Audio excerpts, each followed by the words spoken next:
Hello, Mother. Hi, Barry. TJ. Hey, Mama. You're getting too skinny.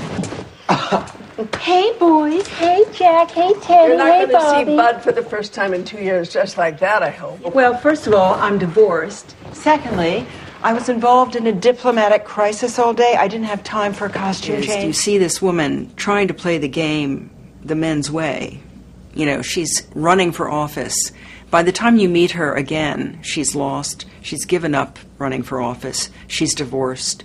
She's now Secretary of State. She's herself. Something happened to her, you know, after she failed. I think sometimes failure and loss can set you free. If we don't draw a line in the sand with Harris and the White House now, what? You could have gotten yourself fired for that kind of behavior in front of the president. And she's emerged as this very powerful, very articulate, idealistic, but effective woman politician. That first Elaine that you see is someone who kind of disappears. Madam Secretary, I would never write anything that would interfere with whatever high-level talks are happening.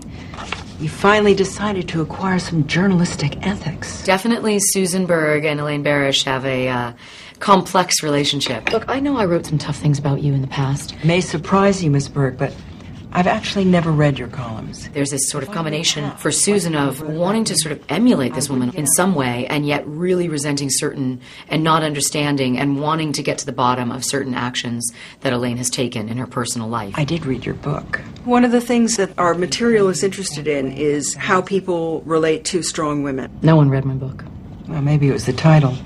When Bitches Rule. And if you're strong and you put it out there, you're called a bitch, and you have to claim that word kind of and go, listen, I'm going to do what I think is right. You can call me what you want.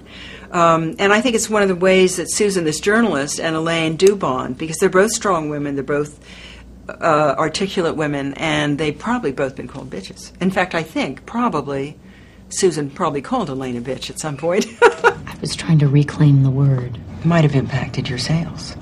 After all, never call a bitch a bitch. Us bitches hate that.